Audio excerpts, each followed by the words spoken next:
Drawing unemployment is like drawing straws. Drawing unemployment is like drawing straws. We come up short of the rich folks' law. Living on nothing while hunger works full time. Living on nothing while hunger works full time. You think this march is going to change the atmosphere in this country? I know it will. I know it will. Everybody that's at this march, everyone that sees this march on TV, everyone that hears it on radio, everyone that reads it in the paper and all the literature that are passed out, that no one is going to leave here the same way they came here. My name is Deborah Stringfellow, Portland, Oregon, Local 8 ILWU member. And why are you here today? I'm here to support the Million Worker March. Do you think this movement is going to catch on? Oh, it's going to catch on. It has caught on. At this point, it's kind of like a snowball. We have no control over it. It's just going to continue because people are awake now. And it's like you're tired of being tired.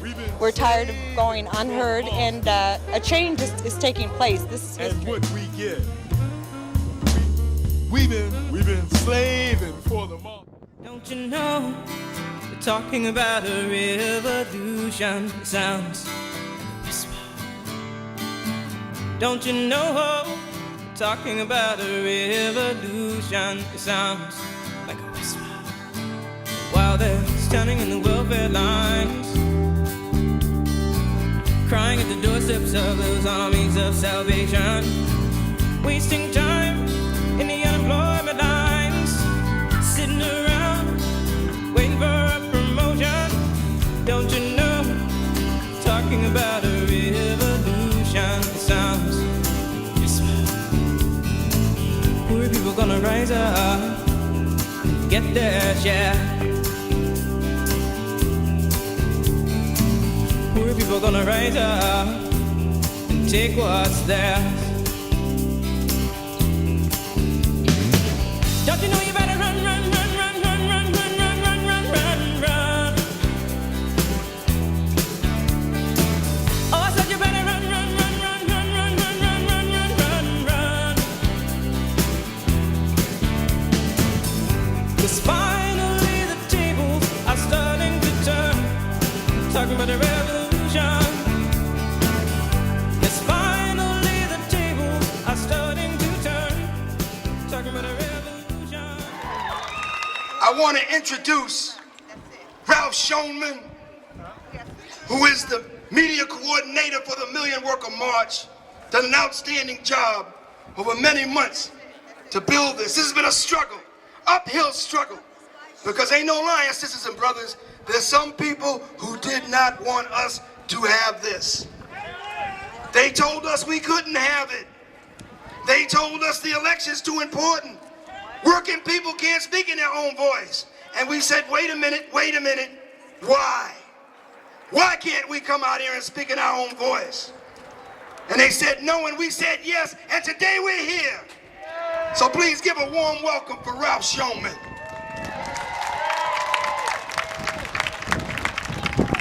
Brothers and sisters, the International Longshore Workers Union, Local 10,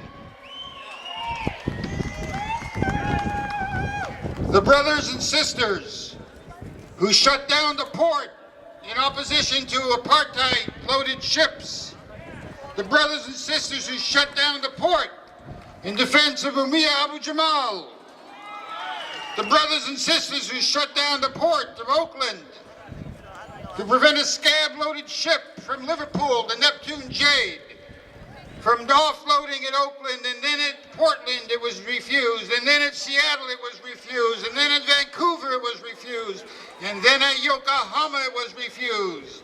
As longshore workers across the world took their cue from ILWU Local 10, in the forefront, in the vanguard of the struggle of working people. And it is not by accident, brothers and sisters, that the summons and the call for a Million Worker March on Washington, D.C. emanated from ILWU Local 10. And it was, brothers and sisters, in 1967 that Martin Luther King became an honorary member of the ILWU Local 10 when he was instrumental in instigating a merger of struggle between the civil rights movement and the labor movement in this country. When the first African-American official, William Bill Chester, became International Vice President of ILWU, and Dr. King told us that the civil rights movement learned to sit in from the House of Labor with the sit-down strikes and the factory occupations and the great struggles that forged the trade union movement in this country. And Martin Luther King said that the struggle for civil rights was now a struggle for working people. That we needed to build a movement in which the fight for our rights was confronted by the responsibility of addressing the questions of class. And the Poor People's March on Washington 36 years ago was the call from Dr. Martin Luther King, Jr., who said at that time that the United States government was one of the greatest purveyors of violence on the planet, and that it was waging a war, a class war against working people, both at home and abroad. He summoned us, brothers and sisters. He set us on the path of building a movement of the rank and file of working people to transform America. And Martin Luther King was a man who argued by example. And when he went to Memphis, Tennessee, to march with the sanitation workers there, and he stated that we will have to sit in and sit down at the White House, at the Congress, throughout Washington and around this country, and to forge a struggle for rights rooted in working people at the point of production. He pointed away, brothers and sisters, and he was removed from us for that very reason. We're here today, working people, organized and unorganized, from every part of this country. Before we proceed, we're going to have some entertainment for you, and then we're going to have our speakers begin the proceedings. Welcome to D.C.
As our young people's blood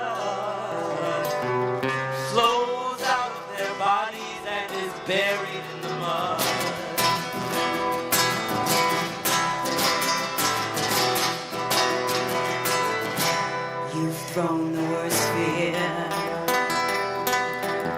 that can ever be heard. The fear to bring children into the world, for threatening our babies, unborn and unnamed. You ain't worth the blood that runs through your veins.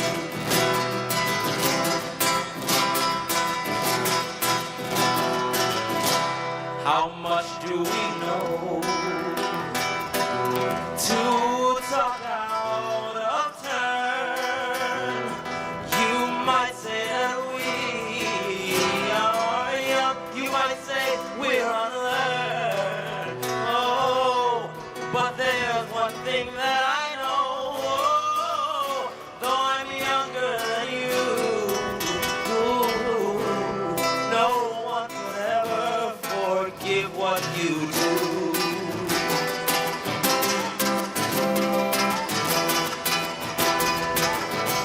Let me ask you one question. Is your money that good? Will it buy you forgiveness? Do you think that it could?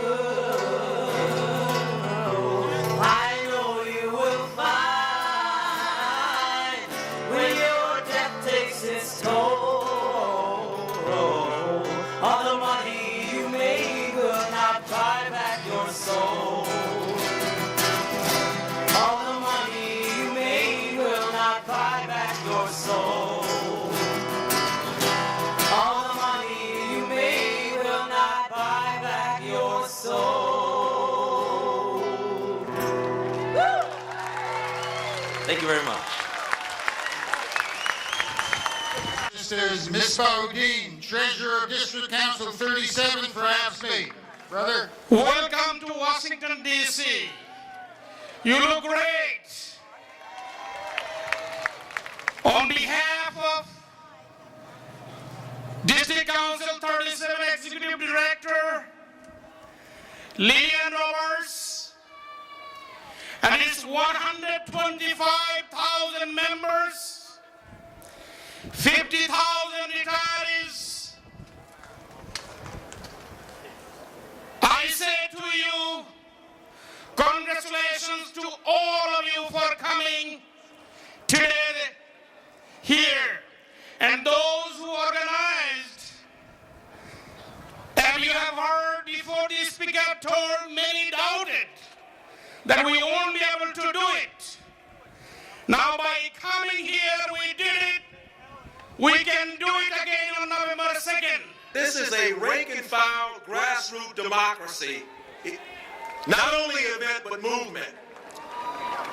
The man I'm about to introduce is a man who understands that it's important to put our money and our beliefs together. In other words, you got to not only talk the talk, you got to walk the walk. This t-shirt that you see being worn throughout this great gathering today, this brother contributed more than $50,000 not only in the acquisition of these t-shirts to be made so that we can get the message out about the Million Worker March, but in terms of building a movement. This is not a one-day event, brothers and sisters. It is not. And you all need to realize that. What I'd like to do right now is to bring Brother Leo Robinson to the stage. Let's hear it for Brother Leo Robinson.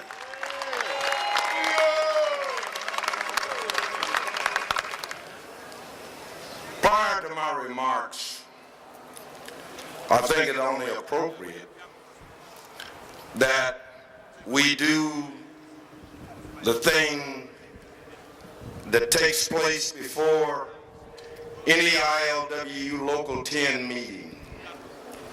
That is, we pause and have a moment of silence for those who have gone on before us.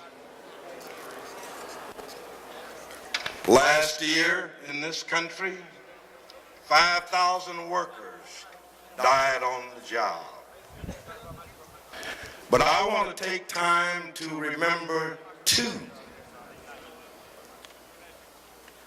One whom I did not know and who died almost anonymously 20-some-odd years ago.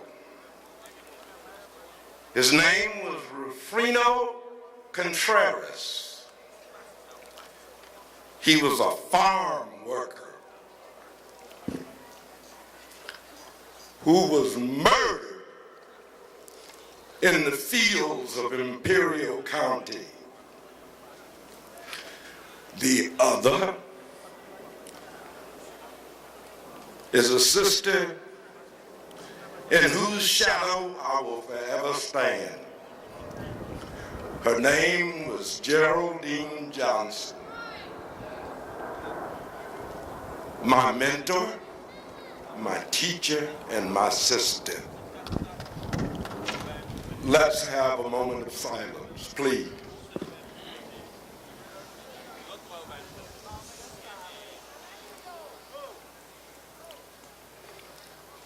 Thank you. We are here, and people are wondering why we are here. So I will endeavor in these few short minutes to explain why we are here. It goes back to what we were taught as children,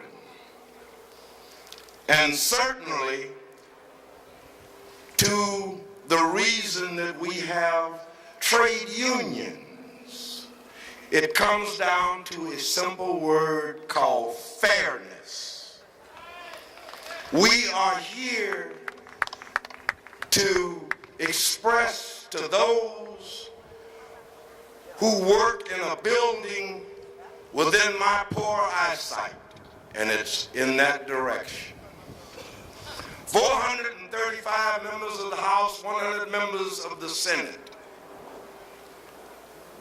who enjoy the things that we are here to discuss.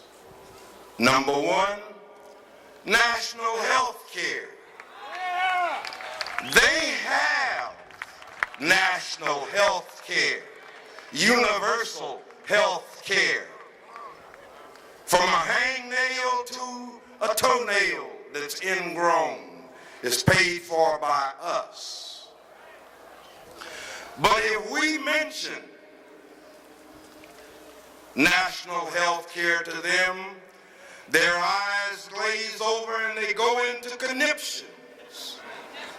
And they say to us, oh, you cannot have national health care because it will lead to rationing of health care. If you do not have it, it's already goddamn ration. Excuse me for my language because I'm a longshoreman and I speak longshoreman's language. It's very plain and it's very simple so that even a blithering idiot can understand it. So forgive me. They say to us, oh, we're all for education. We want no child left behind. I want to tell you a little story. I live not far from Fresno in California. It's the fourth largest city in the state of California and the fourth poorest city of its size in this nation. They are laying off teachers. They are closing down schools. Last year they had 12,000 children enrolled in various forms of musical programming. This year they have 500. 500. written with a small f and steady sinking. In Oakland and throughout the Bay Area, where I formerly lived before I retired, they're also closing down schools, closing down libraries. And why are they doing this? It was because when Martin Luther King Jr. addressed the question, he made it very plain to anyone who would listen. You cannot have guns and butter. You either have to give up the butter for the gun, or you give up the gun for the butter, but you cannot have both. We have people who have occupied positions of authority in this country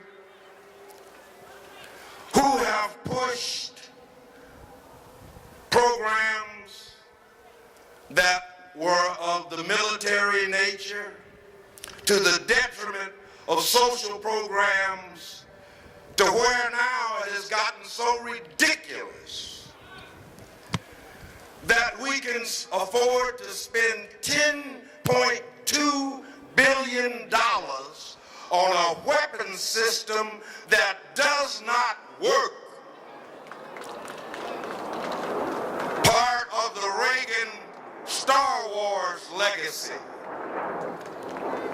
We must, as working people, say to the politicians who claim that they work for us, but who will not let us in the room when they're putting together the medical benefits for seniors.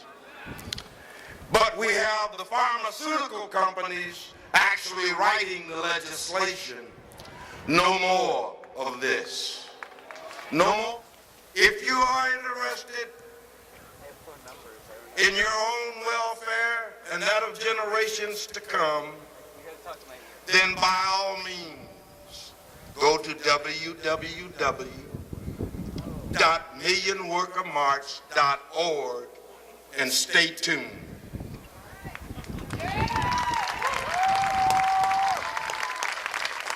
I'm going to close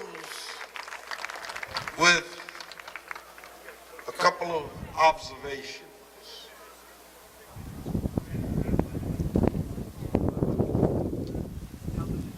Because of the image that is portrayed through the various medias, be it radio, television, or newspapers, the trade union movement is viewed as something that by and large should be either ignored or shunned.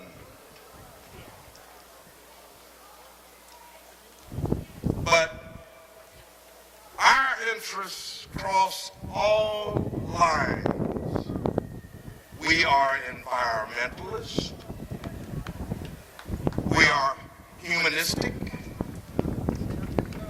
And above all, we're an economic animal, and we understand economics. One of the things, and let me say this, I don't mean for you to take it that we're here to replace the elected leadership of the trade unions that are out there. We're not. We have a difference of opinion. That is something that is common to the ILWU. We have fist fights over our differences of opinion. But when we do come to some kind of an agreement, we all stand behind it. So let me say this to you. The largest corporation in America, the largest employer, is no longer General Motors, Ford, Westinghouse, or any of those people. It's a group called Walmart, the 5 richest families in the United States.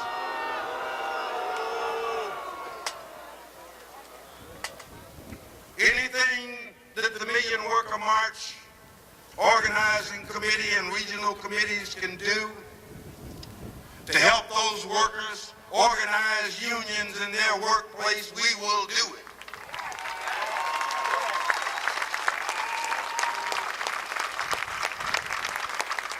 Our children do not need school clothes that bad.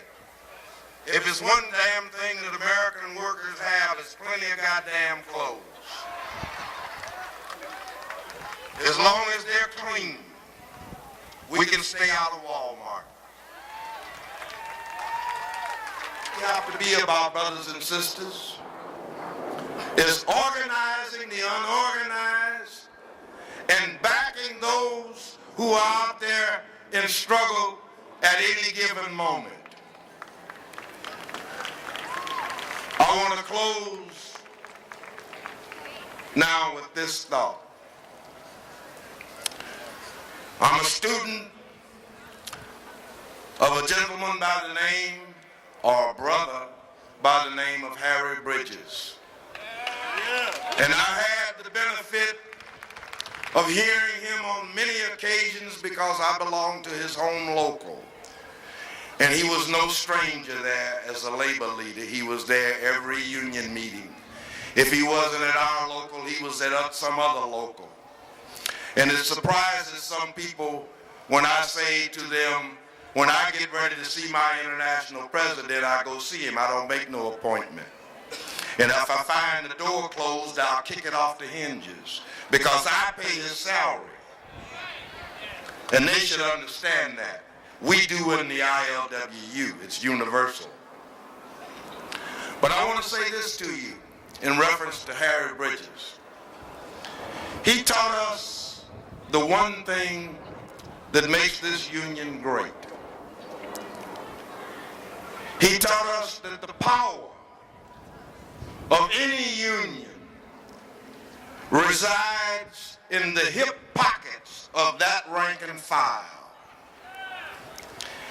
He then added that nothing, absolutely nothing, is too good for the working class.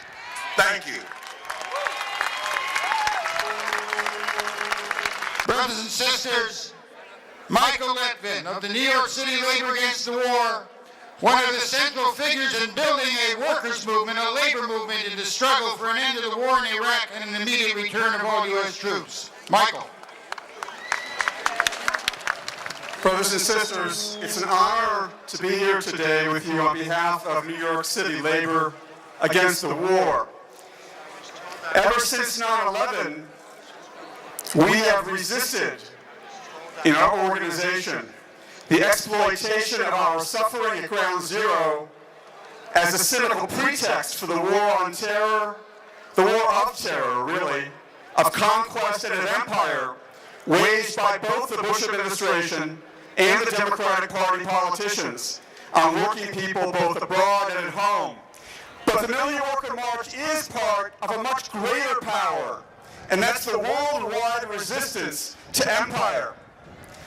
And we've seen that resistance as ordinary Iraqis in places like Fallujah and Najaf and Sadr City have fought brutal U.S. occupation, which has been marked by bombings and torture of that country that has left tens of thousands of Iraqis dead and maimed, and over 1,000 GIs, and tens of thousands of others also dead and maimed.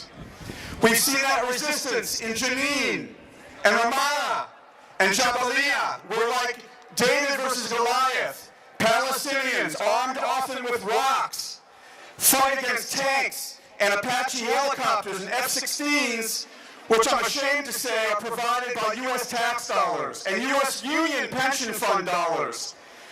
And that movement has been fighting to end Israeli apartheid and ethnic cleansing and for the right to return to their homes throughout historic Palestine.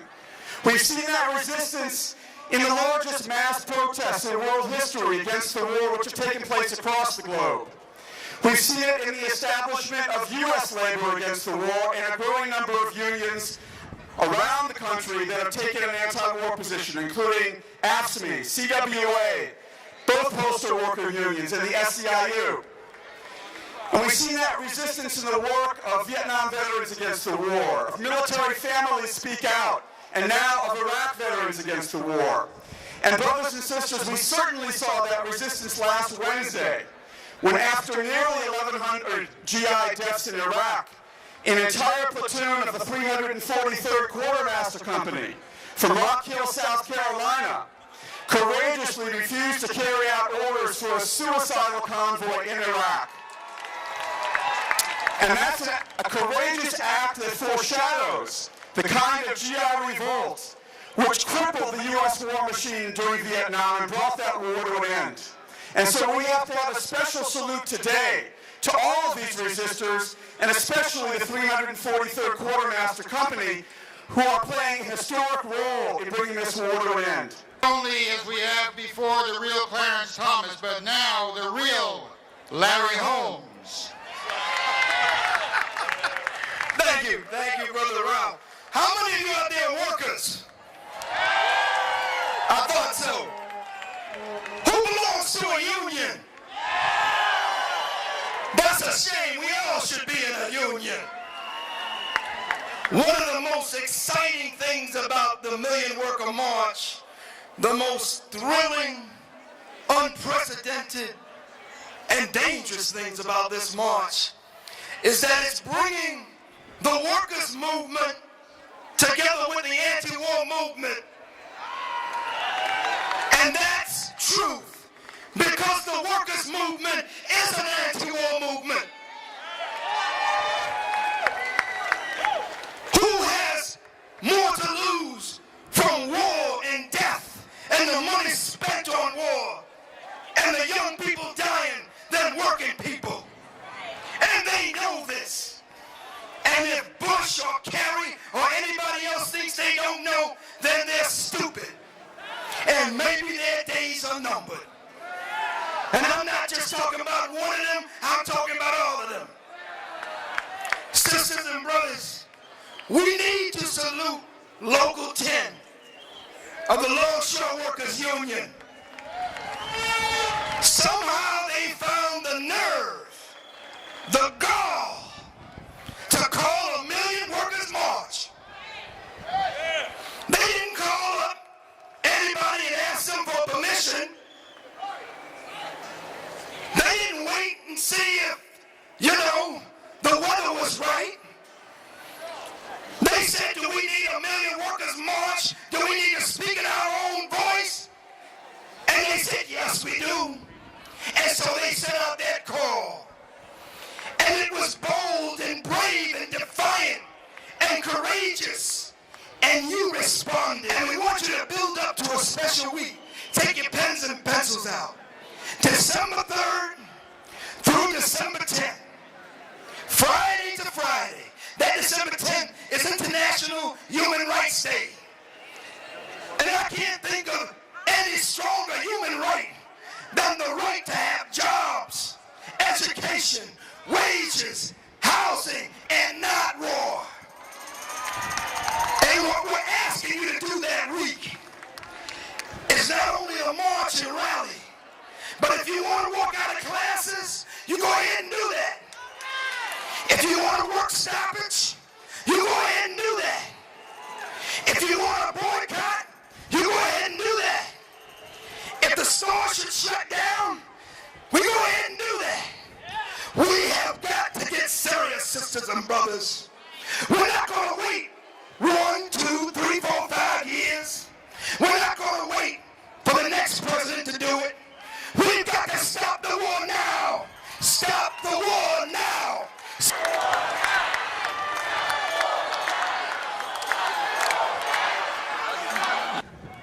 The first line of the fighters for the life of Brother Mumia Abu Jamal. We have our sister Pam Africa with us, and we're honored to have her here. My name is Pam Africa. I'm a disciple of John Africa, and it is my pleasure to be the head of the International Concerned Family and Friends of Mumia Abu Jamal. And I stand here with my brothers and sisters who have been on the front line of workers for Mumia, who have been on the front line to keep Mumia alive so that he can continue be one of the workers that is known around the world and are for workers' rights. It is our honor to introduce a tape from Mumia Abu-Jamal, live from death row, with a message for millions of workers for Mumia. The Million Worker March, the war against workers. Almost all of us, from wherever we have come, have something vital in common. We're engaged in the world of work. Some of us are members of unions, as am I, a proud card-carrying member of the National Writers Union, which is affiliated with the United Auto Workers. Some of us, perhaps the majority, are not members of a union, and yet as so-called contingency workers, as temps, as part-timers, as on-call workers, as workfare, as day laborers, as permanents, as immigrant workers, caregiving workers, invisible workers, housewives. And last but not least, as prison laborers, we're people who are workers who add to social good, and all of us are catching hell. That's because wherever there is a war against wages, that means a war against workers. If we speak the truth, it doesn't matter who wins the White House. Workers are catching hell. That's because the only choices for the American people are corporate choices. A thin, narrow slice between two quite similar brokerage parties who sell their souls to the highest bidder. Think of it this way. The last president supported by vast labor votes was William Jefferson Clinton. And how did Clinton reward labor support? By passing NAFTA and opening the door to the globalist monster that is sucking the lifeblood from most working families across the nation. The drastic loss of U.S. manufacturing jobs and the resulting drop in wages can be traced to the NAFTA bill. That's why a Million Worker March is so necessary, to break through the corporate gibble-gobble that now dominates the coming elections. Corporate candidates covered by corporate media for corporate interests. It's no wonder it's so slimy.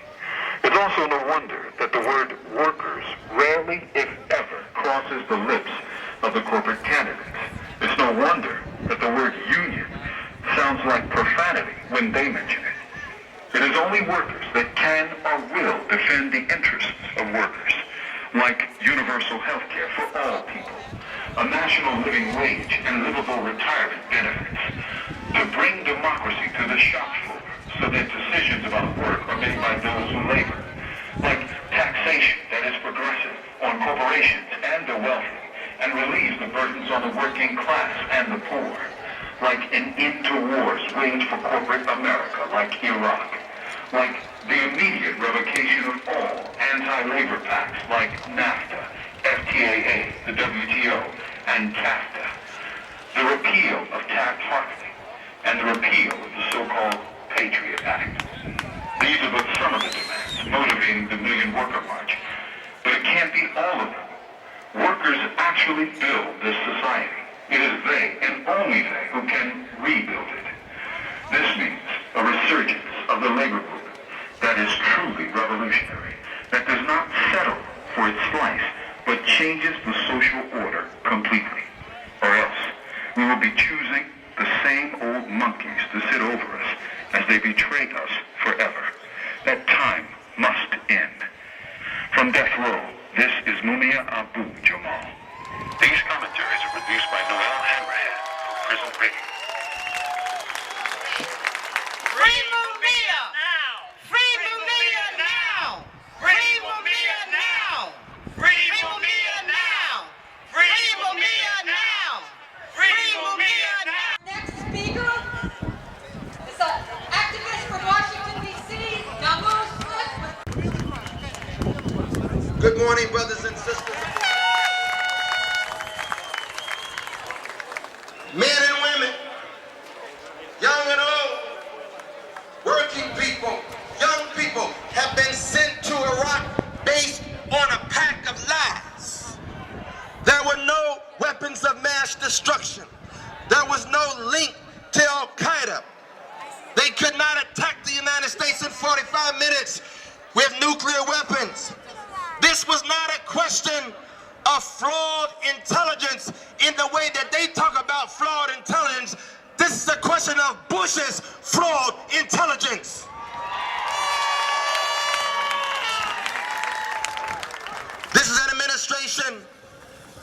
assaulting civil rights and civil liberties, cutting backs on education, on health care, on affordable housing, and a whole list of essential human needs. It is our responsibility to not just focus on these elections, and these elections are certainly central, brothers and sisters. But we must go beyond these elections so that the choice on future election days is not a choice between Tweedledee, Tweedledum, and Tweedledum-dum.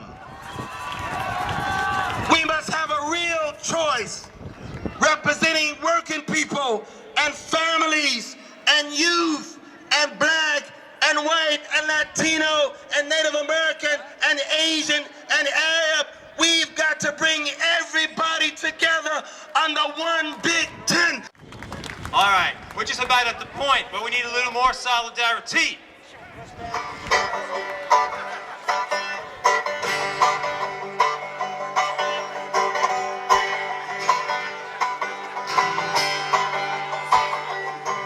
When the union's inspiration through the workers' blood shall run, there can be no power greater anywhere beneath the sun.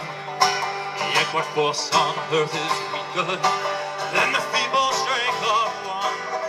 For the union makes us strong.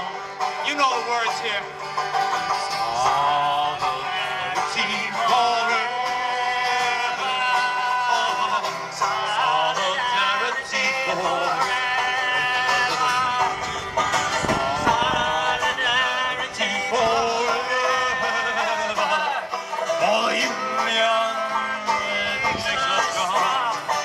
Yeah.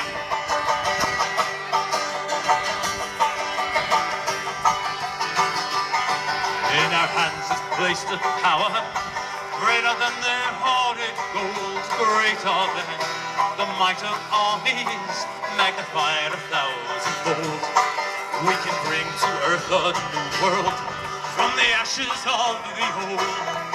For this union, it makes us strong. We need some voices together.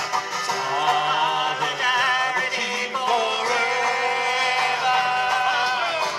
Solidarity forever. Solidarity forever. For the union makes us strong. All right, here's one for Bush. Is there aught we have in common with the greedy parasite who would lash us into serfdom and crush us with his might? Is there anything left for us but to organize and fight? The union, it keeps us strong. Let's make it big. Solidarity forever. Solidarity forever. Labor exchange. Let's welcome Brother Ignacio Meneses. Sisters and brothers, yesterday I was in another demonstration in California, in Los Angeles, California, which was demanding basic rights for undocumented workers. They were just asking for a driver's license in order that these workers can go from their work to their house work. And they say to them, the politicians, they had to wait. We are asking for health care for 45 million workers who don't have health care. They say to us, then we had to wait. But when they go to work and they invade a country like Iraq, and they destroy a country in Iraq and kill thousands and thousands of people, they spend $200 billion. They don't say to us we had to wait. They just decide and they go and they do it. They say to us that we had to wait for health care, for better education. They say that we had to wait. We are tired to wait. They start to look that it's easier to go to the moon than for the politicians to figure out how to give health care for everybody in the United States. I want to say to you I want to say to you that a small country in this hemisphere in the Americas, Cuba, which has been blockaded for over 45 million years, for over 45 years, with little natural resources. This country, Cuba, is being able to provide health care for all the people in Cuba. Cuba is being able to provide education from the first year to the university. Cuba has been providing 20,000 doctors around the world to the poorest country in the world. Why the United States, the richest country in the world, the only superpower, cannot provide health care for all the citizens? We cannot wait. It's time for the United States to be responsible that they had to stop an inhumane and criminal wars like they do in Iraq and provide health care for all the citizens and to stop that criminal blockade against Cuba. Thank you very much. Next, you're going to hear a selection from the Freedom Singers. They're going to be singing Nkosi Sikelele, Maya Maia and Lark. Nkosi Sikelele, Africa, Mano Paganiru, Santo Wayo, Sigwaheli Kanda, Loyetu, Nkosi Sikelele, Tina, Uswafo Wayo, Wozamo, Wozamo, ya, Nkosi, Lele, Tina, Uswafo Wayo.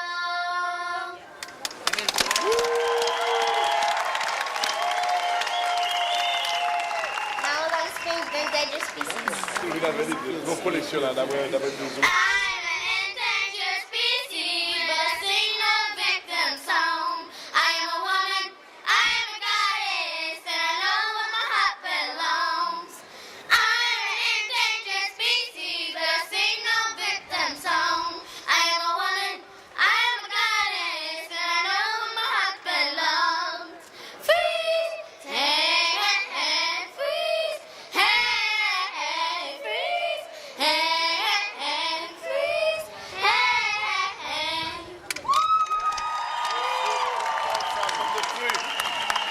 Brothers and sisters, the man I'm about to bring to you is one of the central figures in the liberation of South Africa. Co-founder with Steve Biko of the Black Consciousness Movement, a mobilizer of the heroic citizens of Soweto in South Africa, a lifelong fighter for national liberation, for social justice, for the emancipation from exploitation, and for the sovereignty of the peoples of Africa, Brother Laga Nabasa.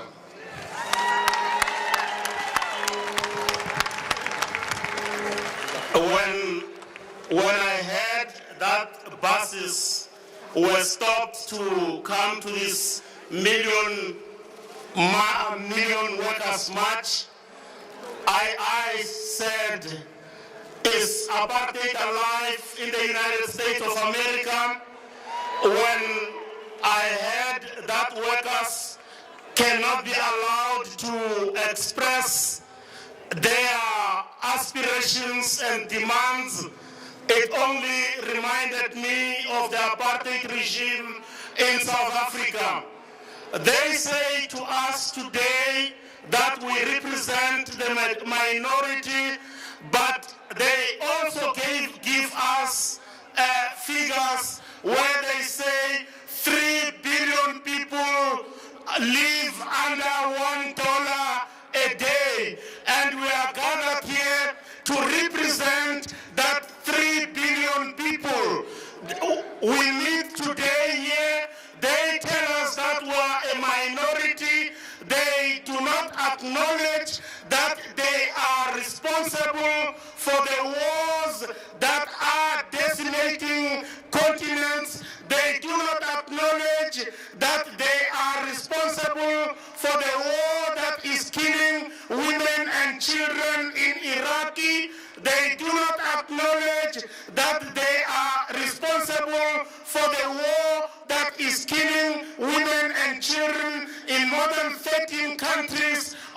African continent, and we stand here and say the Million Workers March represents the majority of the world's people.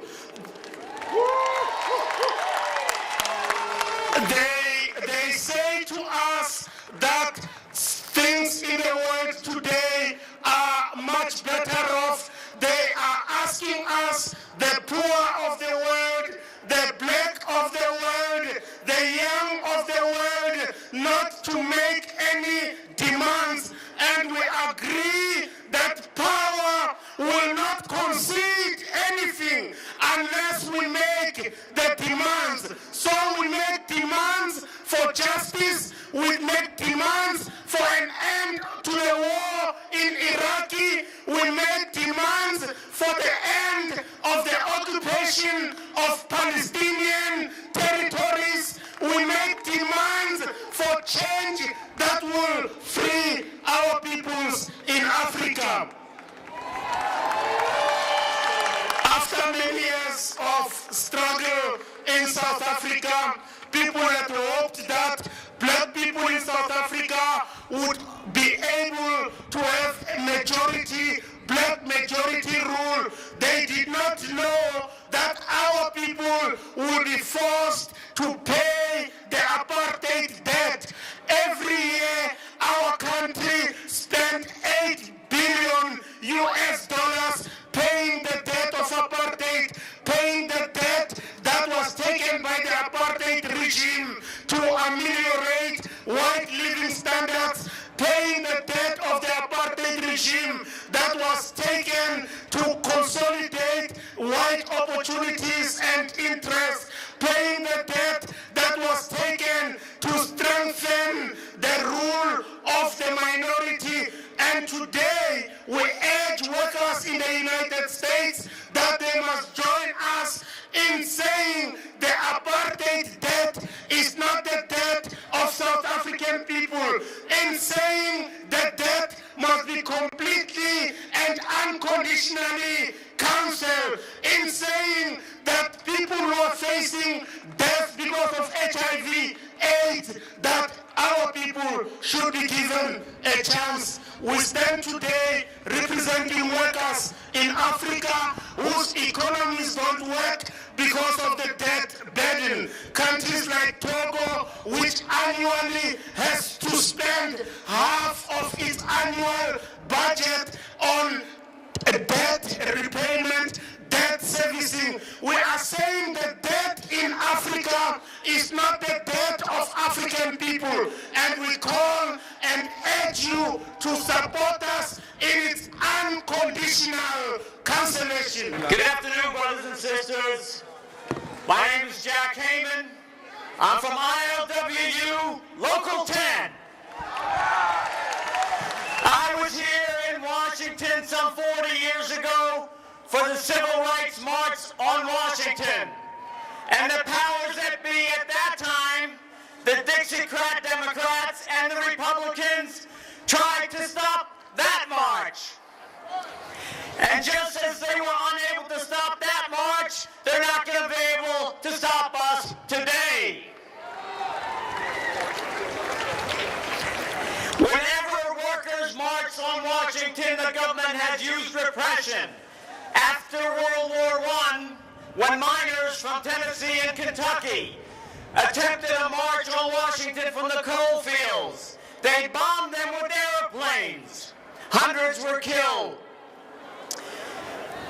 Right before the Great Depression, the Veterans Bonus March, which was working class people who were out of work, were attacked by troops under the command of General MacArthur.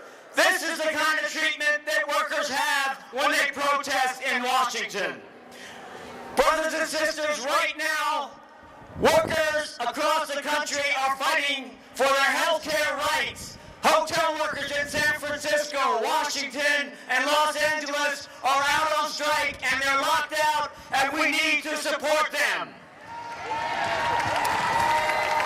Health care is a right, but it's a right in this country that we have to fight for. And we need a party, a fighting workers' party, to represent us, because the Democrats and Republicans, as Momia said, never will represent us.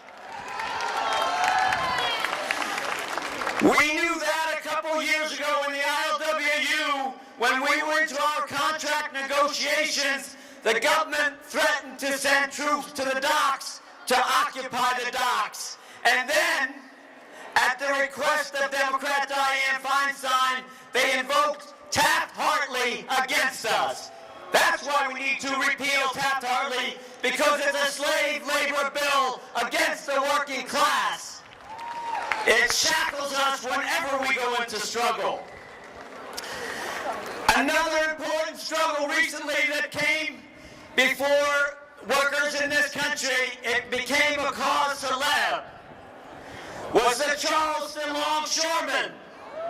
The Charleston Longshoremen marched on the state capitol in the year 2000, along with 40,000 others, to demand they take down the Confederate flag of slavery. The following day, the brothers from the Charleston Longshore Local demonstrated in their own port against a scab operation. And what did the Democratic governor of South Carolina do? He sent in riot police to attack the picketers. 5 brothers were arrested and scores were injured by the police attack. That struggle ended in victory, to a great part because of the militancy and the leadership of ILA.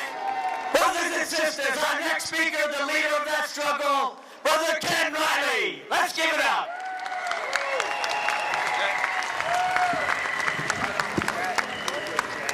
Brothers and sisters, it's great to be here today in solidarity with our brothers from the West Coast and with workers all over this country. We come with a message from the South. Jack just got through explaining to you the kind of vicious attack that was launched against workers in South Carolina.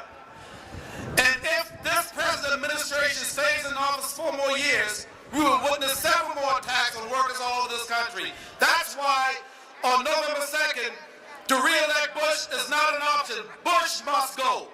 We must send him back to Texas now. If workers are going to have a chance to reunite, to build the kind of labor party that we need in this country, we cannot do it under this present administration. They know that's what we want to do. Therefore, the attacks will continue to come. We must fight for those who cannot fight for themselves. We must defend everything that we have fought for over the years. Good health care for our workers through the union movement. Good, decent pay for our workers. We must continue this fight and never let up. Never let this administration go forward and crush in the will of the working people. And right now, it gives me a great deal of pleasure to introduce the next speaker, my leader in South Carolina, Johnnie Wood, who leads the South Carolina AFL-CIO, the hardest working woman in show business, the lady who knows how to get it done, the lady who can cover from the foothills of South Carolina to the coast in one day. Welcome, Johnnie Wood. Thank you, Ken.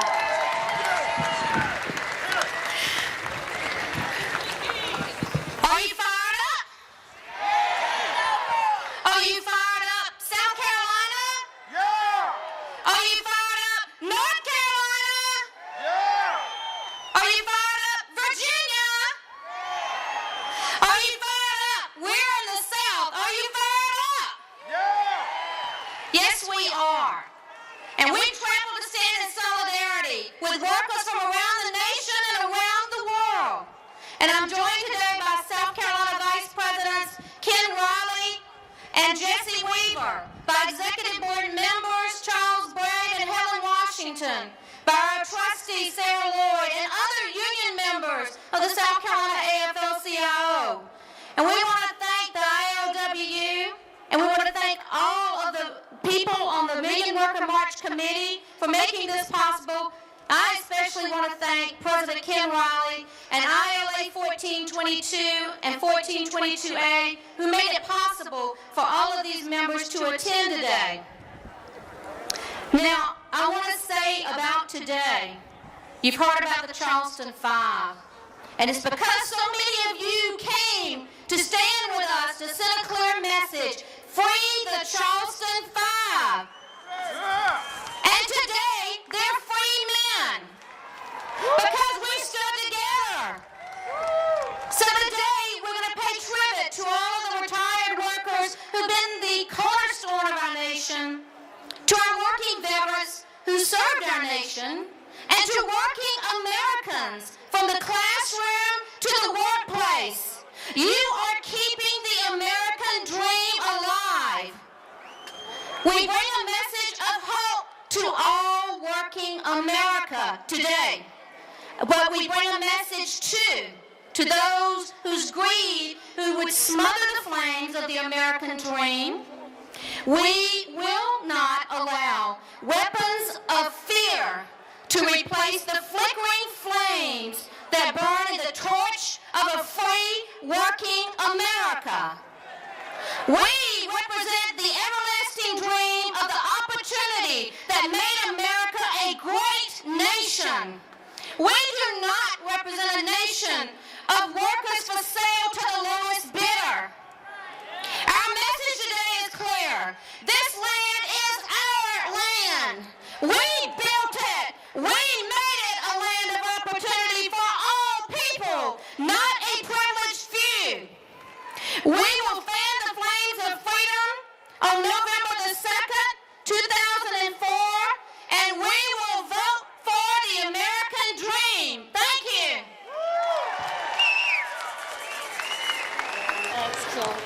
Sisters and brothers, I have a tremendous amount of respect for Ramsey Clark. And I know I'm not the only one. Many of us know his work. For even though he once held high office in the United States government, he is known now throughout the world, the Arab world, throughout Africa, Asia, Latin America, the Caribbean, as a tireless fighter, a campaigner against those who are victimized by U.S. imperialism and racism.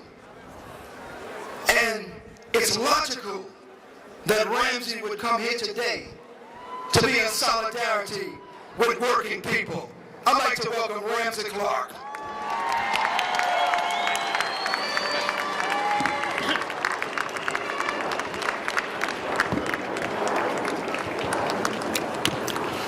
Workers,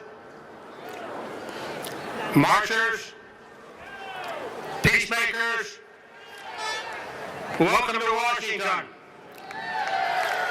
Let's take this government back for the people.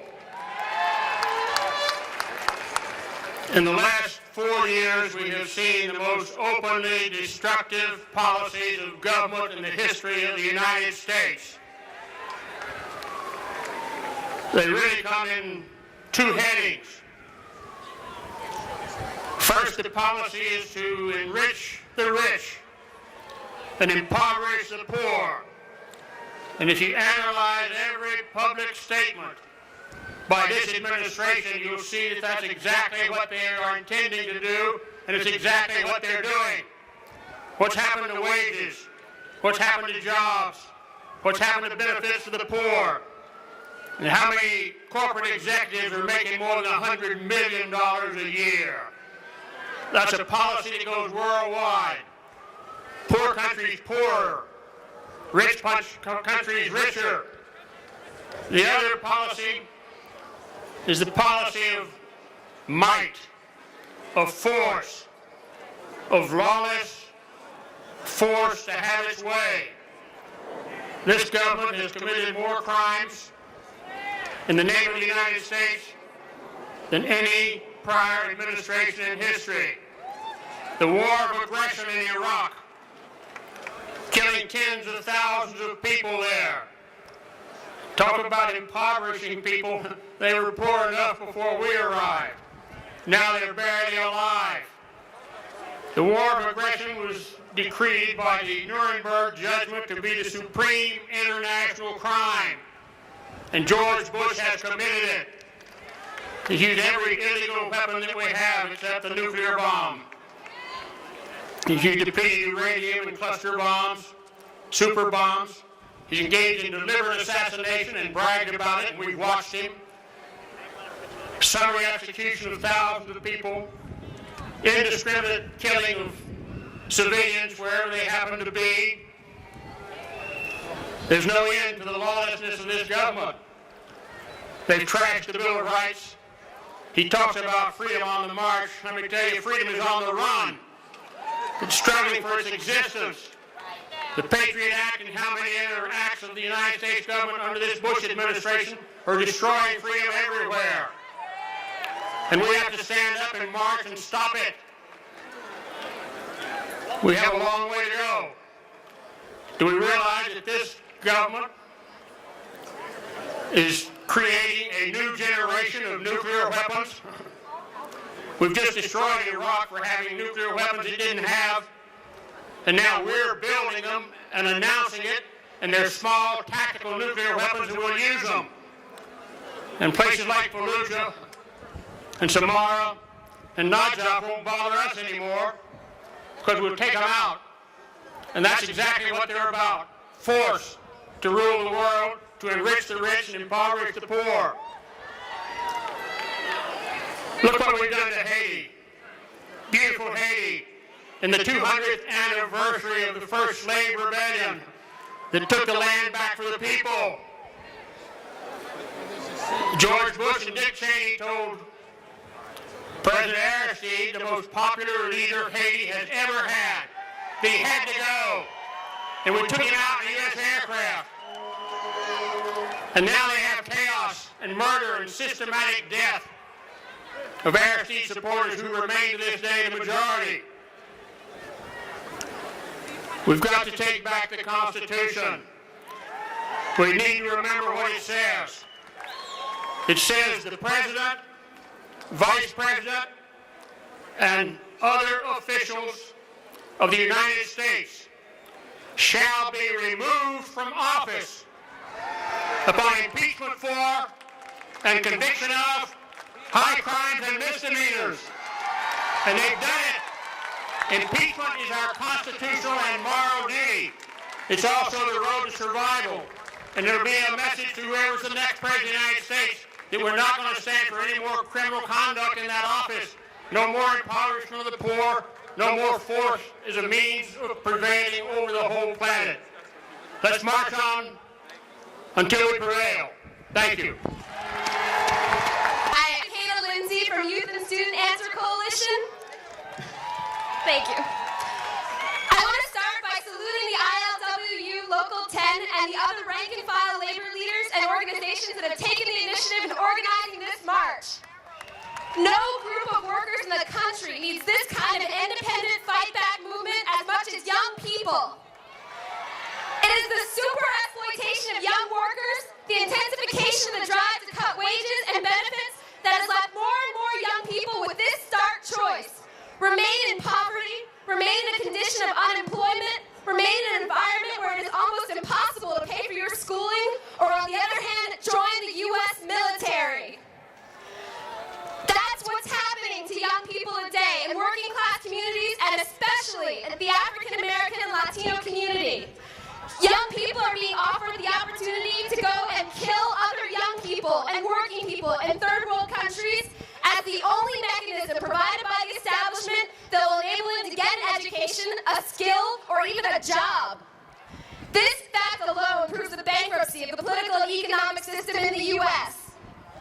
Throughout history, when new mass movements became strong, whether it was the labor rights movement of the 1930s or the civil rights movement of the 50s and 60s, or the anti-Vietnam War movement, or the women's movement, or the LGBT movement, it has always been young people who have been in the vanguard.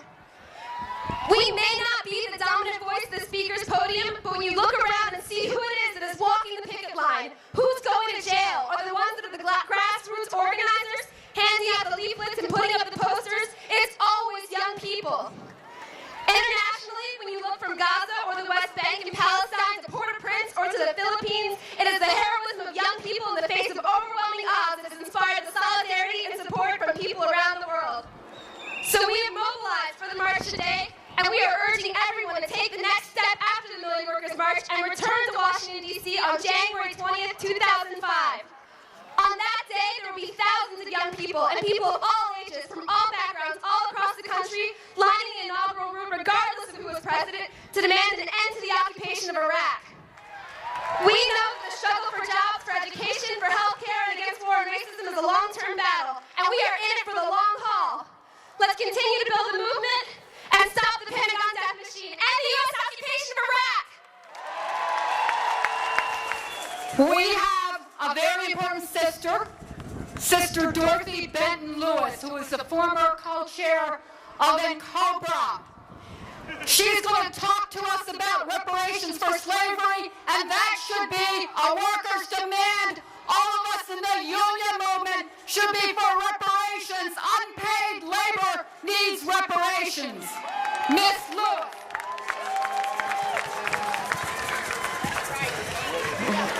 Thank you. It's about time we had a march for workers who are the backbone of any country. And I come from a long line of such workers who were the first victims of a Holocaust, no, the second victims of a Holocaust in this country. The Holocaust of enslavement, for which we have never received an apology or an annual sorry day or reparations or even a hearing in Congress. Reparations says, will the real criminals please stand up? Will the real lawyers please stand up? There's been a big cover-up about what's been happening in America to people in this country. So we say that this government should model the behavior that they want other governments to so-called do. I come to you and bring you greetings from the National Coalitions of Blacks for Reparations in America. And I'm short, so I have to move on. We are a coalition of diverse organizations who are organized for the sole purpose of winning reparations in this country. You know, this government is very keen on making other countries pay reparations for their wrongdoings, but they don't do it for the wrongdoings done by this country. And we say that has got to come to an end. I want to talk to you a minute about the jobs that are going overseas. I know you're really aware of that, but you should also be aware that a lot of our jobs are marching into prison, where slavery is legal. You know, there was a loophole in the 13th Amendment that allows that odious practice to remain in prison. Prison labor has us subsidize our own low wages and eliminate our jobs. We say that prisoners, men and women, should also receive fair pay. They should also receive fair pay, and their checks should go to support their children and families who are earning minimum wage and minimum welfare, if any. So there is definitely a reparations issue that we need to take up for the prison industrial complex, which is just as rapacious as the military industrial complex. Why should a prison cell cost more than a house? Year after year after year. And if our men and women are warehoused in these prisons, why aren't they educated and trained and come out of there with a workable skill so that they can be productive members of this society? Instead, they're trained to come and make a U-turn to get back into prison for more slave labor to subsidize corporations in there who are making mega profits. So, we ask that you become a part of the reparations movement in this country to hold the government under which we live accountable for its wrongdoing. Brothers and sisters, a number of the tents, the organizing tents for the mobilization around the demands of the Million Worker March are in place. The anti-war tent, the global women's issues, invisible worker tent, the housing tent, the reparations tents, and others are in process for national health care for all, on the corporate agenda, on international solidarity, on repression and racism, on immigration rights, on the criminal justice system, on environmental struggle, and on labor media. I'm going to introduce now a brother who was instrumental and focal in winning the support of the largest trade union in the United States, the National Educational Association, who at its national convention with 12,000 delegates present, voted unanimously to endorse the Million Worker March on behalf of the 2.7 million workers of the National Education Association. Brother Andy Griggs of the United Teachers of Los Angeles was a pivotal figure in that struggle, our regional coordinator in Los Angeles, Brother Andy Griggs.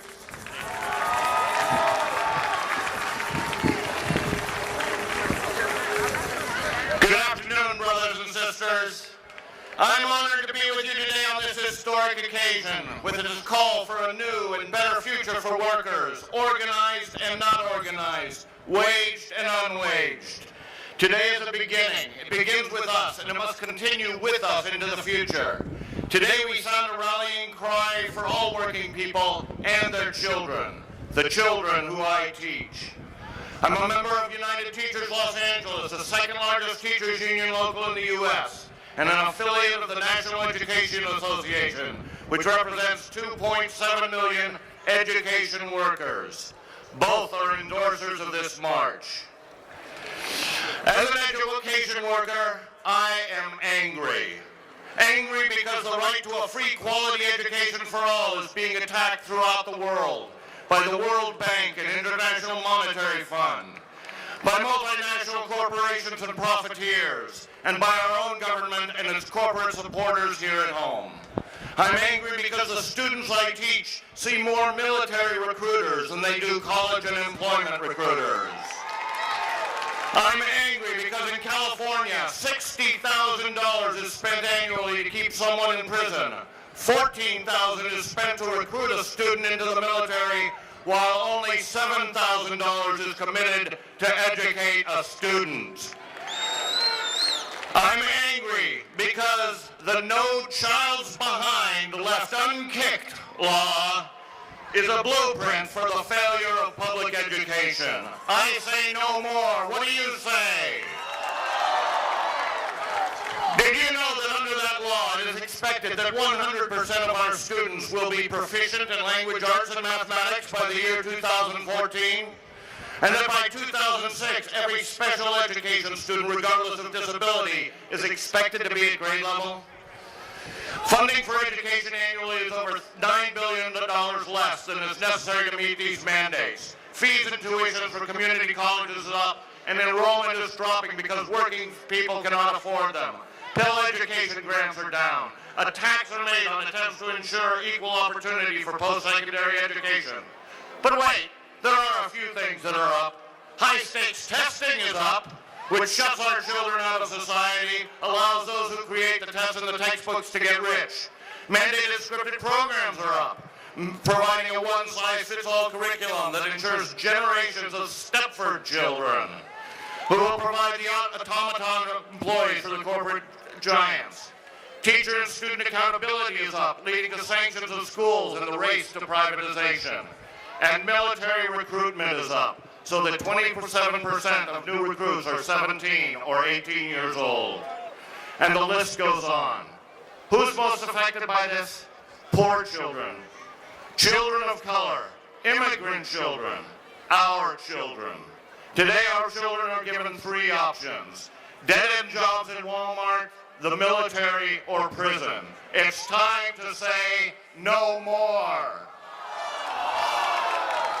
This summer I attended 2 international education conferences in Porto Alegre, Brazil. Both these events, it became clear that the big issue internationally in education was privatization, the tying of economic support for struggling nations by the IMF and World Bank to economic reform, which would ensure large profits for international corporations. But it was inspiring to note that education workers internationally were standing up and saying, no more.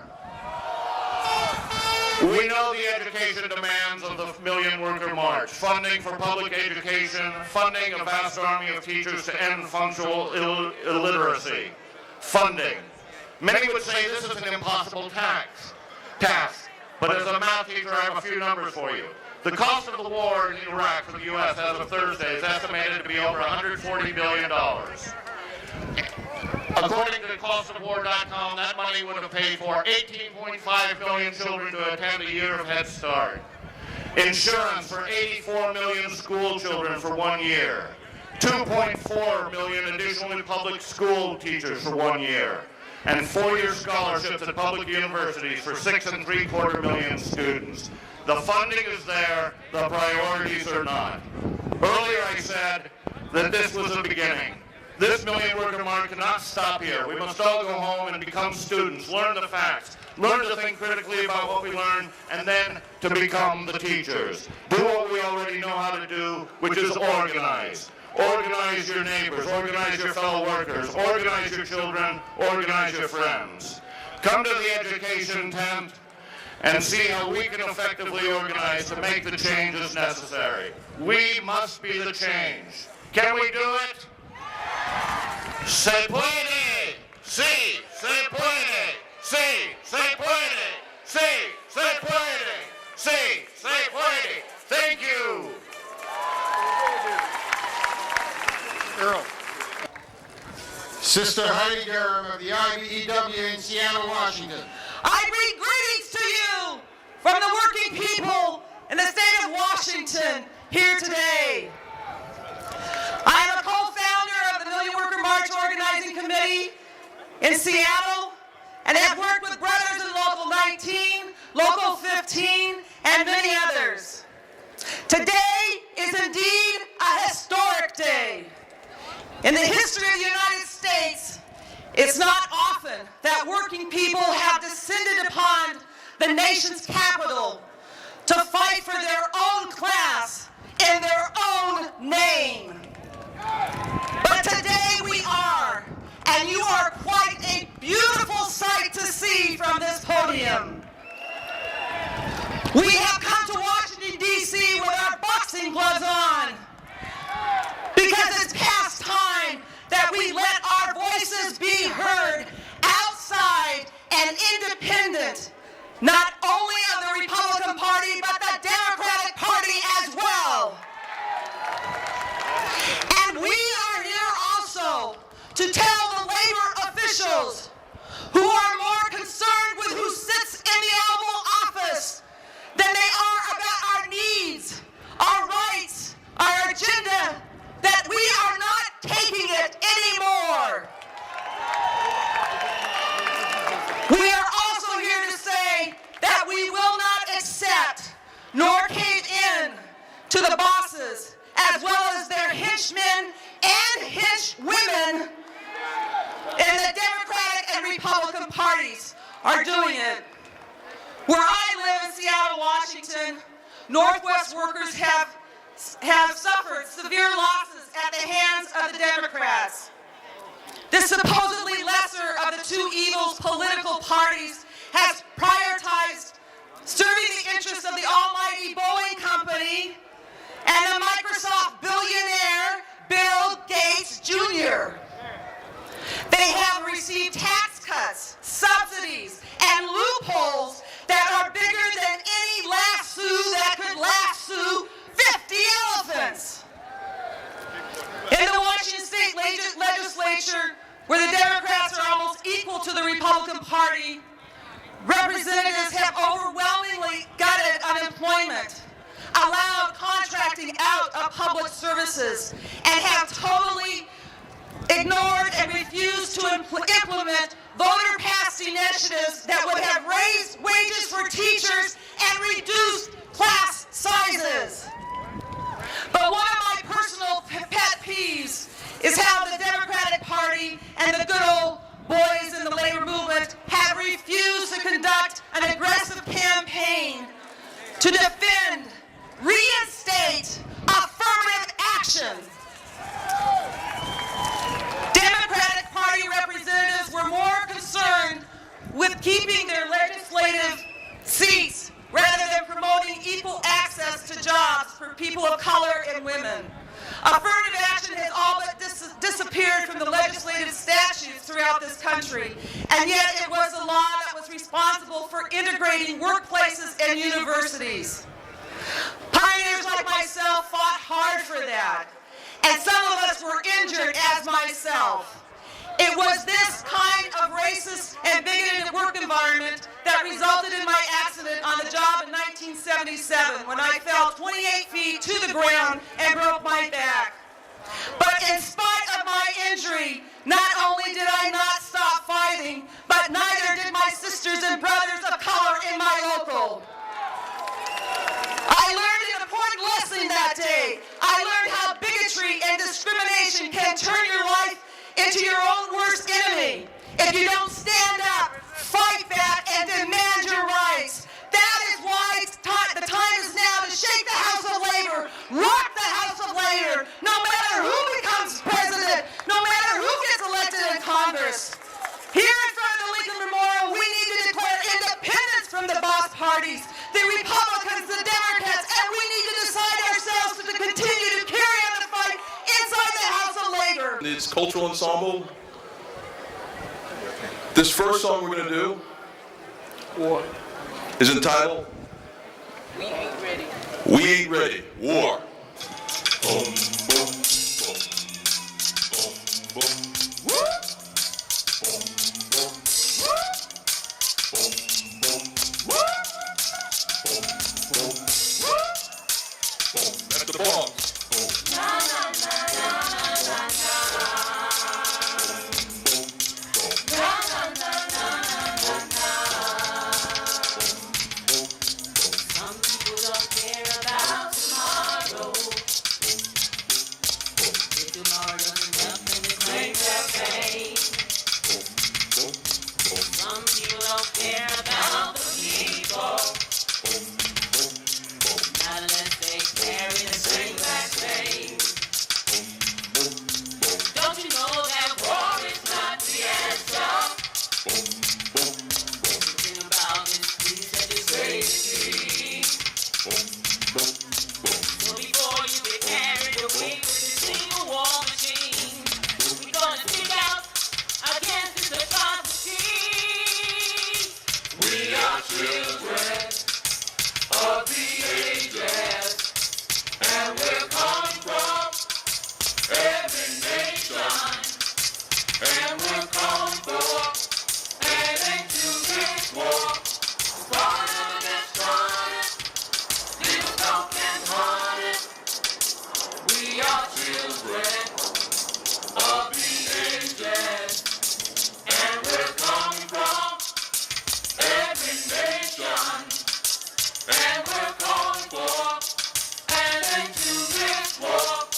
Born of the started, little broken hearted. Yeah. Boom, boom, boom, boom. Woo! Boom, boom, woo! Boom, boom, boom. Na, na, na, na, na, na, na. Boom, boom, boom. Na, na, na, na, na, na, na. Boom, boom, boom. Little boy taking in the road to a mother. What am I gonna be when I become a man? Maybe run for office or become a preacher. Maybe I can help the people understand. Today I look down at the baby. I can hear him as he moves out through the door. Trying hard at the corner bar, 'cause you know the boy will die. 'Cause you know he's gonna send him off to war.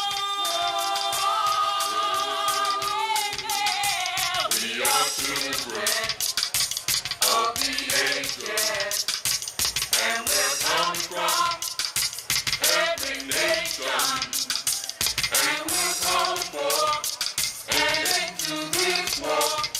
Born of the started, little broken hearted. We are children of the ages, and we're coming from every nation,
Is a very dear friend of mine, but not only is he a dear friend of mine, he is the president of the ILWU Local 10. And before this brother comes up to the mic, I'd just like to let everybody know that he is also the co-founder of the Million Worker March, Brother Henry Graham. On behalf of the officers, members of the ILWU Local 10, we offer you greetings and solidarity from San Francisco Bay Area. Brothers and sisters, we have assembled once again to respond to the all-out assault against working people in this country. As we gather here at this historic monument on this historic day, it would be irresponsible to recognize and pay homage to the history which shaped the fabric of our movement over the years. I'm proud that the ILWU history has unique qualities that stands out within the movement. Our philosophy consists of more than just business and politics. Our history also consists of a series of responses. When I say responses, I mean, for example, in 1984, we refused to handle South African cargo.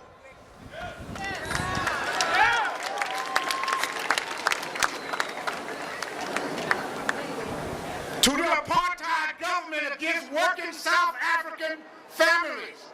We refused to work cargo on the Neptune Jade in response to the assault against the Liverpool dock workers in England when the Charleston 5 dock workers from South Carolina was unjustly attacked. We demanded that they had be given union jobs. The ILWU set up the first defense committee on the West Coast and immediately began raising money and planning action in response. And today, we are in response to the outsourcing of this nation, of working people's jobs, going out to other nations across the world in response. The reason I'm recanting this history is because it's seen from the action of some of our brothers and sisters within the labor movement that the drive and passion to respond has been lost somewhere in the ranks and our leadership. The Million Workers March is charged to change all of that. It will give a voice to the voiceless, movement to the motionless, and strength where there is weakness. Brothers and sisters, this march is overdue.